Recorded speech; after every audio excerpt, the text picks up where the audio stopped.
Hospital పైన విమానం శకలాలు పట్టడంతో ఆ క్లాస్ రూమ్ బెంచెస్ కూడా మనం చూడొచ్చు.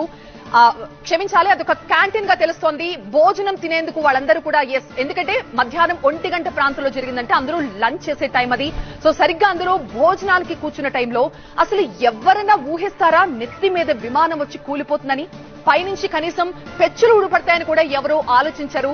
అలాంటిది ఒక విమానం వచ్చి ఆ కాలేజ్ మీద కూలిపోయి భోజనాలు చేస్తున్న వాళ్ళు అక్కడే తీవ్రంగా గాయపడి అక్కడే చనిపోతారని అసలు కలలో కూడా ఊహించని ఒక ఘోరమైన ప్రమాదం ఇది. ఆ మెడికల్ కాలేజ్ క్యాంటీన్ పైన అందరూ భోజనం సమయంలో ఈ విమానం కూలిపోవడంతో 20 మంది యువ డాక్టర్లు, యువ మెడికోలు చనిపోయినట్టుగా తెలుస్తోంది. ఆ 2 బిల్డింగ్లు కూడా నామరూపాలు లేకుండా అయిపోయాయి. ఇక ఆ విమాన శకలాల దగ్గర అయితే అసలు మనుషులు ఎవరు కనపడటం లేదు. ప్రయాణికులంతా ఏమైపోయారు, ఎక్కడున్నారు? మాంసపు ముద్దల్లా మారిపోతారు ఇలాంటి ప్రమాదాల్లో.